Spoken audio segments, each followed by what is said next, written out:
muchas gracias por vuestra asistencia. En Amnistía Internacional estamos de aniversario. Se cumplen 40 años de la legalización en España de nuestra organización. Yo quiero ser muy breve en esta presentación, pero tratándose de una celebración tan especial, tengo que dedicar unas palabras de reconocimiento, de agradecimiento a todas las personas que durante estos años han impulsado y han consolidado Amnistía Internacional en Asturias. Desde el principio, incluso desde antes de que se produjera esta legalización en el año 78. Porque cuando se creó Amnistía Internacional en el año 1961 en Londres por Peter Benenson, ya Asturias estaba presente. Una de las primeras acciones urgentes en favor de presos de conciencia que se lanzaron por Amnistía fue en favor de Ramón Alonso, ¿cómo es, Antonio?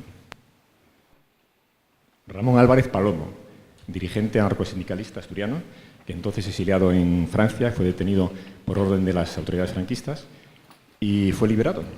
Es uno de los más de 50.000 casos resueltos positivamente por Amnistía en estos años, ¿no?, de historia. Ramón luego vino a Asturias, volvió a Gijón después del exilio y tuvo un protagonismo en Asturias, como recordamos los de más edad. Pero años después, en el año 1974, unos entonces jóvenes abogados asturianos, Marcelino Arbesú, que ya no está entre nosotros por desgracia, y Antonio Masip, que está aquí presente y muy activo, se pusieron en contacto directo con Londres para plantear situaciones de vulneración de derechos humanos. Y después surgió gente que conocieron Amnistía, que contactaron, que se reunieron, se agruparon, y en el año 81 se constituyó el Grupo de Oviedo. De ello dio cuenta en la prensa asturiana entonces, en un artículo que se llamaba ¿Qué es la Internacional de la Amnistía?, Orestes Martínez Gayol. Orestes es un referente para nosotros, sigue asistiendo puntualmente a nuestras reuniones y participa en las actividades. Hoy está aquí también presente. Y como él, bastantes personas que llevan más de 30 años como perteneciendo a la organización, ¿no? En fin, después se constituyó el grupo de Áviles Pravia, el de Gijón, y a todos ellos hay que darles las gracias. A todos y a todas, porque en la trayectoria de Amnistía en Asturias la presencia de las mujeres es fundamental, y además hay una mujer, María Teresa Camarero, que ejerció un liderazgo que hoy recordamos en nuestra sede con los más veteranos, ¿no? Entonces, bueno, no quiero proseguir. Vamos a ver una película que espero que no deje a nadie indiferente. Se llama Grietas, es una producción para Amnistía por este aniversario de Mediapro, y se trata de las grietas que hay, que resquebrajan nuestra sociedad, por las que se cuelan vulneraciones de derechos humanos que afectan a miles, a millones de personas, ¿no?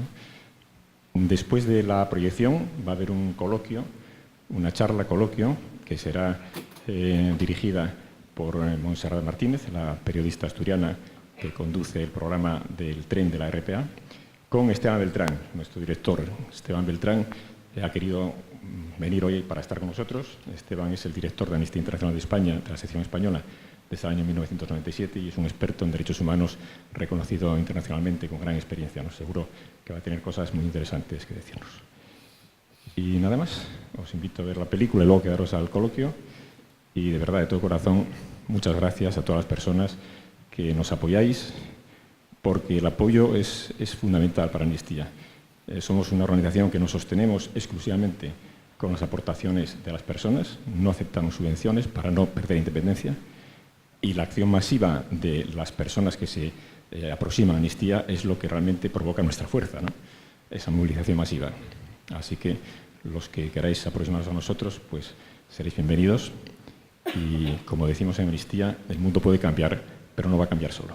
Muchas gracias.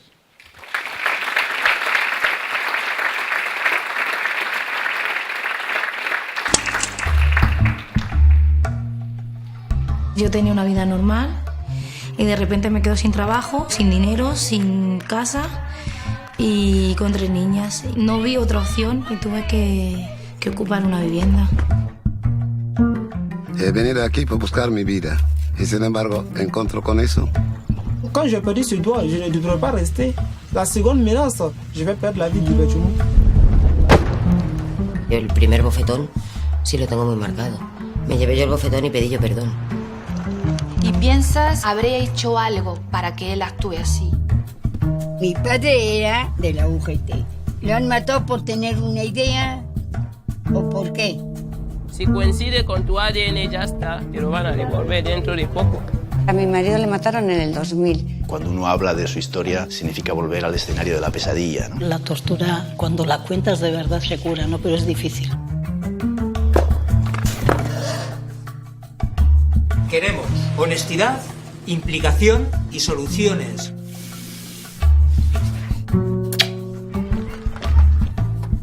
En el cementerio hay 680. Mi padre. ¿El que está ahí?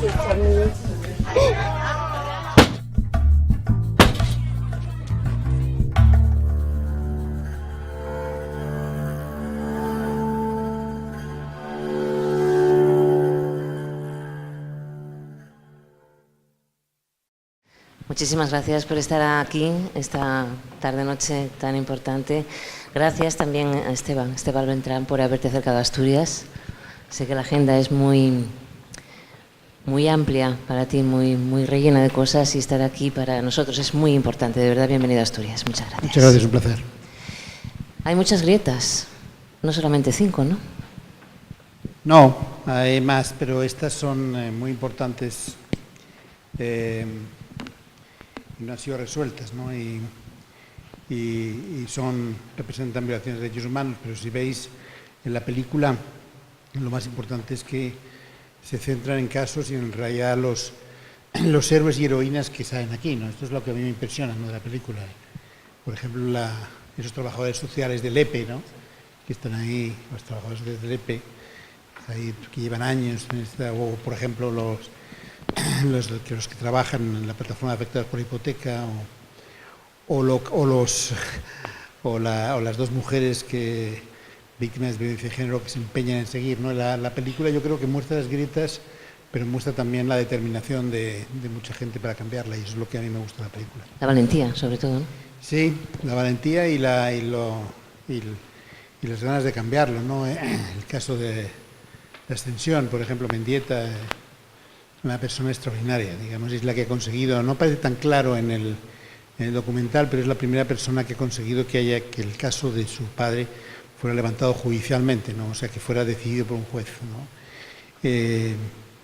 Por ejemplo, en ese caso, o las dos, ¿no?, la Asun y Mari Carmen, ¿no?, como cada una va al dolor desde la tortura, o desde la desaparición, o desde la muerte, el asesinato de su marido por ETA. O sea, me parecen que aparte de las grietas, lo que muestra la película es la valentía, el coraje, la determinación de la gente por rellenar esas grietas, ¿no?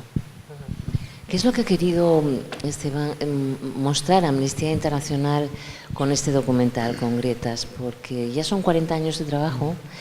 Y lo que te decía al principio, no solamente son esas 5 grietas, hay mucho más. ¿Por qué habéis seleccionado estas concretamente? ¿Y cuál es el objetivo fundamental del mismo? Bueno, lo primero, os habéis dado cuenta de que apenas hablamos de amnistía en el documental. Es unas cosas curiosas de... A la Puerta del Sol quizás se vea un poco... No, ni siquiera ahí. O sea, no, es al principio al Bernardo, ¿no?, que es un viejo activista de amnistía, y nada más. Digamos, porque lo importante, lo que intentamos con este 40 aniversario no es tanto mostrar, digamos, amnistía, sino mostrar lo que queda pendiente, ¿no? Y cómo, un poco viéndolo en perspectiva, lo que decimos hace 40 años, y empieza diciendo así, están mejor las cosas, por supuesto que hace 40 años, estamos en una dictadura, pero desde hace 10 años, quizá con la excepción de los atentados de ETA, que afortunadamente la gente no tiene que mirar debajo del coche ni nada de eso, con esa excepción la situación va peor. Entonces lo que queremos mostrar es que la tendencia no es positiva, es negativa. Y hay más grietas, claro, pero hemos escogido 5 porque nos parecían que eran 5 que representaban una permanencia en el tiempo, ¿no? La violencia de género desde siempre, lamentablemente, pero desde el 2004 con una ley seguía, en la parte de reparación, verdad y justicia, tanto en el País Vasco como en la parte de franquismo de la guerra civil, 40 años. Los desahucios que antes de la crisis económica no figuraban en la agenda política, pero ahora es dramática. Entonces, yo creo que son 5 elementos, y la parte que tiene que ver con migración, refugio, son 5 elementos que han sido habituales, desgraciadamente sospechosos habituales de cometer violaciones de derechos humanos en los últimos 40 años. Por eso elegimos las 5. Hay otros, pero estas se han sostenido en el tiempo. Bueno, también deciros que abriremos un tiempo de opiniones o de preguntas que queréis hacer a Esteban, así que por lo tanto si alguna duda tenéis, queréis saber algo más, pasaremos dentro de un ratito a daros la voz también a todos vosotros. Yo una cosa también que te quería preguntar, porque me estaba dando cuenta de que son 5 casos muy diferentes, muy dolorosos todos ellos, pero que hay un denominador común, que es la autoridad, ¿no? Las leyes del Estado, los gobiernos, ¿no? En definitiva son los que deberían de ayudar, de poner solución a todo esto.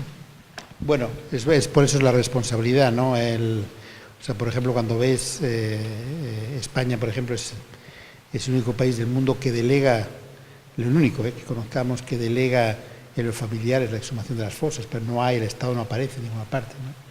En el que, por ejemplo, la vivienda pues muestra un desarrollo positivo, pero en realidad es un trabajo titánico de esta gente, porque ni las leyes ni las prácticas van a favor del derecho a una vivienda digna o adecuada, ¿no? De hecho, digamos, en 40 años de democracia no ha habido ni un solo recurso de amparo en que el Tribunal Constitucional ha amparado a alguien por no tener vivienda, ¿no? Entonces, y también el elemento de denominador común, quizá con la única excepción de la parte de inmigración, es que son mujeres. Y son mujeres las que empujan, en este caso, tanto Ascensión como Asun, como la gente que está con la parte de vivienda. Son todo mujeres, ¿no? Aparte del vicijero, obviamente, son todo mujeres, ¿no? Y eso es una cosa no es la buscado, pero viéndolo después es muy interesante, ¿no? ¿Hacia dónde camina en este sentido Amnistía Internacional entonces, Esteban?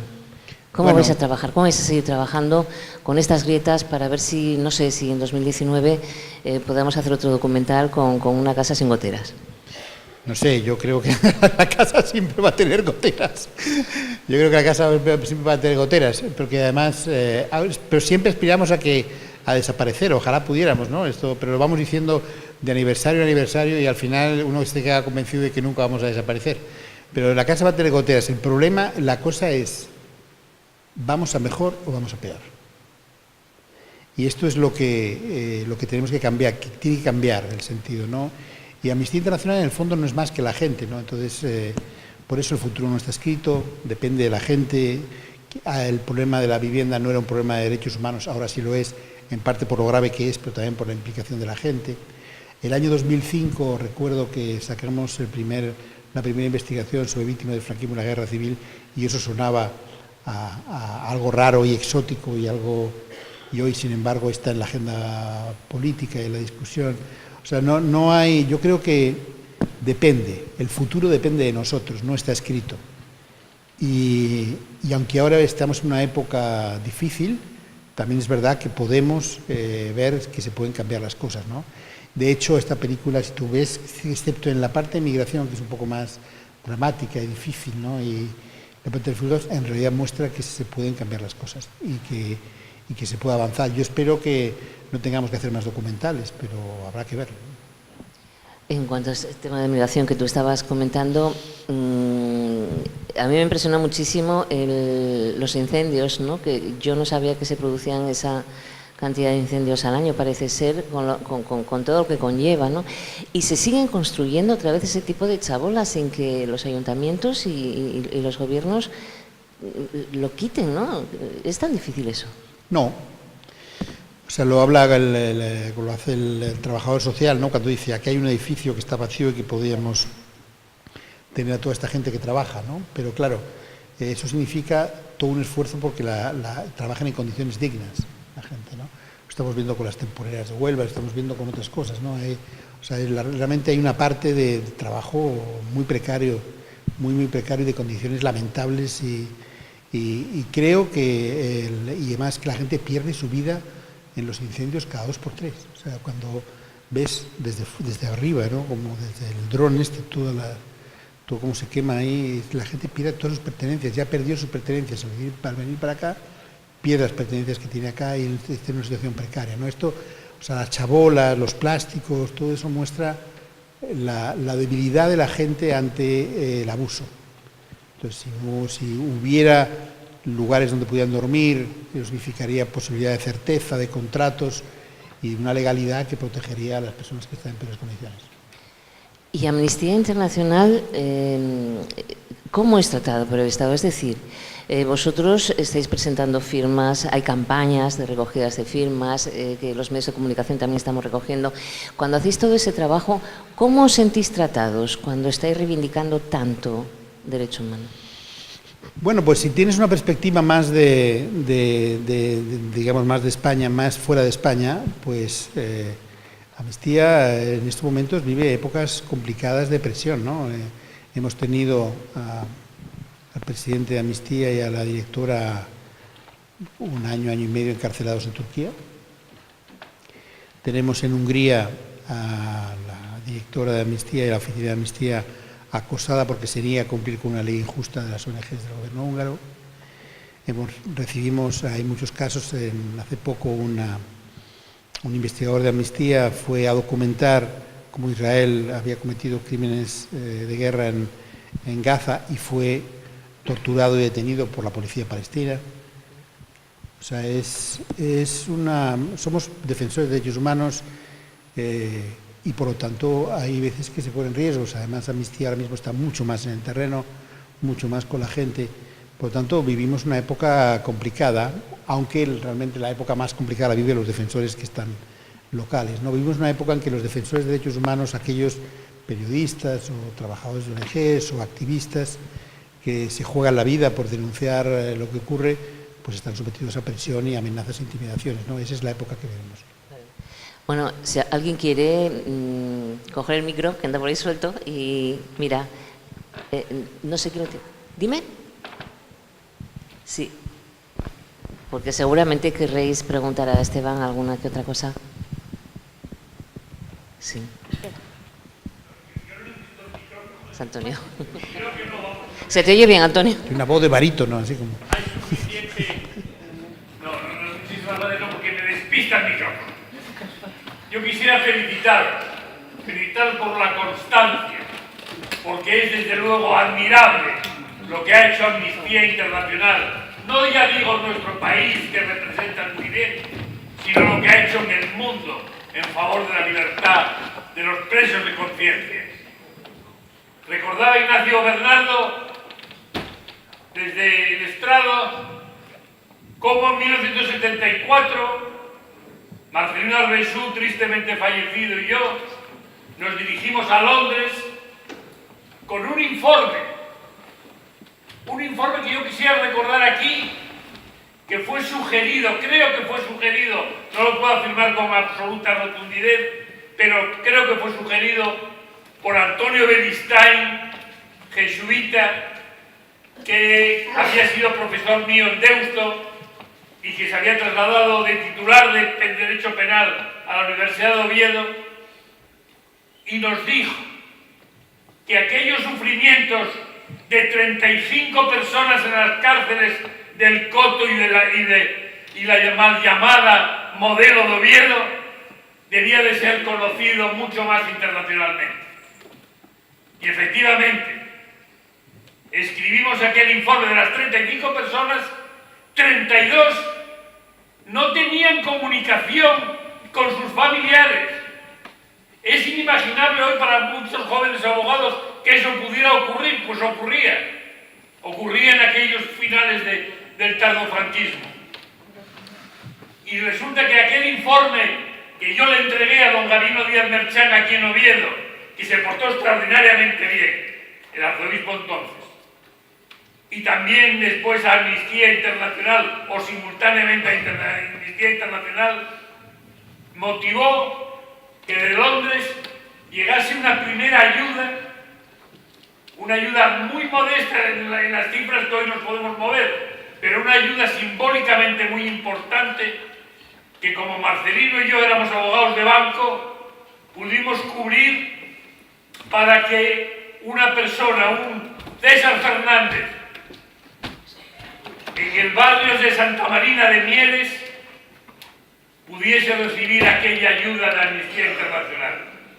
A mí me resulta todavía emocionante recordarlo y recordar a aquellas personas cuando era increíble e inimaginable. Ni se había oído hablar de Amnistía Internacional en Santa Marina de Mieres en aquel momento que llegué yo con el cheque londinense. Pero yo quiero también recordar que Amnistía Internacional de entonces no solo se ocupaba, como muy bien habéis hecho, de los asuntos patrios, sino que se ocupaba también, siguiendo la carta original de Amnistía Internacional antes del Premio Nobel, se ocupaba precisamente, nosotros informábamos de los casos de aquí, pero sobre todo se intervenía en los casos de Acullá. Y se intervino en dos casos importantes de gran éxito para Amnistía Internacional de Asturias. Uno fue en Cottbus, Alemania, donde el grupo de Gijón de Amnistía Internacional patrocinó a un preso de conciencia que estaba preso en Cottbus, y yo tuve el honor de patrocinar en aquel momento en Cottbus su liberación. Una liberación que el gobierno español, el vicepresidente del gobierno español entonces, no se lo quería creer. No quería creer que se había conseguido una libertad de un preso de conciencia alemán, todavía era en el año 1984, estoy hablando, 5 años antes de la caída del muro, y resulta que este hombre tuvo la libertad, que yo ni lo conozco, entonces no sé su nombre, pero no lo conozco más. Y el segundo caso, inmediatamente anterior, fue el del ajedrecista también de Gijón, Luis Álvarez del Monte.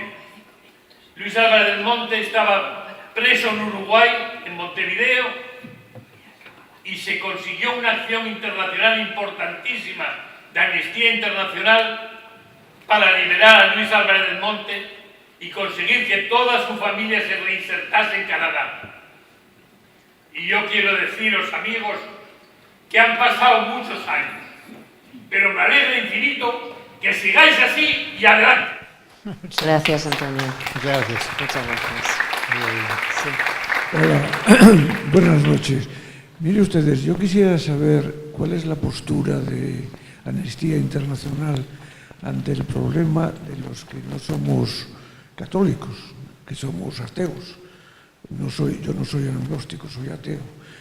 Y, ante la eutanasia, ¿no? O sea, vivimos en un país de moral judeocristiana donde si uno tiene un cáncer doloroso, pues se tiene que morir con sufrimientos espantosos. Yo que no creo en Dios, no me quiero morir así. Quiero poder disponer de mi vida cuando creo porque mi vida es mía. Entonces, digamos, ¿eso lo consideran ustedes también una grieta o de eso no se ocupan? El derecho a una muerte digna, ¿no? Perdón. El derecho a una muerte digna. Sí, bueno, hay una asociación, yo pertenezco a ella, el DMD, digamos, ustedes, ¿cuál es la postura de Amnistía ante la eutanasia? Pues no tenemos postura todavía. Es algo que estamos estudiando y que abordamos en la última Asamblea General de Socios de Amnistía aquí de Sociedad. Y estamos estudiando, no le puedo adelantar nada, ni porque todavía es algo que estamos estudiando y que se debe estudiar internacionalmente. Todavía no tenemos postura. En la Asamblea vino también una persona de su asociación a hablar y a explicar un poco todo eso, y todavía no hay una posición, pero es algo que estamos estudiando. Porque ustedes saben que eso es una postura que la izquierda siempre defiende, pero es una defensa puramente retórica, ¿no? Pasan los gobiernos de derechas y de izquierdas, y cuando llegan las izquierdas tampoco la afrontan. Sí, pero como nosotros no somos ni izquierdas ni derechas, pues le agradezco la información, pero no me siento aludido. Bueno, pero sí es un paso que se está dando ya, ¿no? Está estudiándose ese tema. Sí, está estudiando. No quiero tampoco levantar expectativas, pero es algo que estamos estudiando, no puedo decir otra cosa. Bueno, no sé si hay alguna persona más que quiera dirigirse a Esteban o preguntar alguna cuestión, o por el tiempo también se nos va. Yo sí quería preguntarte también, ¿está falta Amnistía Internacional de más voluntariado, de más personas que puedan ayudar? O un llamamiento también en ese sentido, Esteban. Bueno, Amnistía Internacional es la gente. No es que sea una asociación así de juristas destacados. De hecho, yo no soy ni siquiera jurista, o sea, es la gente. Entonces, la gente forma parte de Amnistía, es la gente que financia la labor de Amnistía y son los activistas, ¿no? Entonces, a pesar de que somos muchos, somos muy pocos para todo lo que se necesita hacer en materia de movilización, ¿no? Entonces, cualquier persona que considera que se toma, como dice Antonio, lo que ocurre aquí, lo que ocurre acullá, personalmente tiene un lugar en Amnistía, ¿no? En España somos 85.000 socios, son ahí como 130 grupos voluntarios.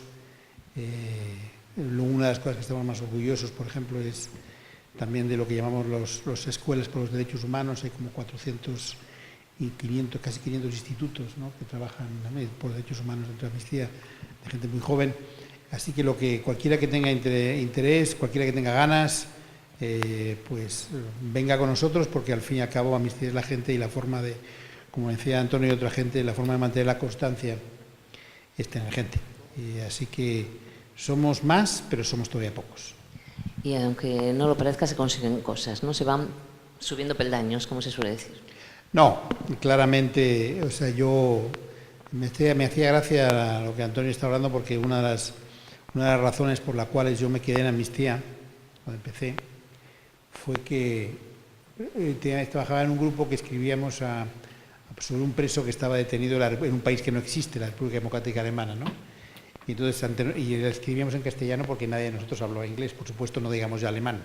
Entonces empezamos a mandar tarjetas postales, que en esa época había tarjetas postales, no sé si se acuerdan, las tarjetas postales, lo que eran eso, las cartas, eso.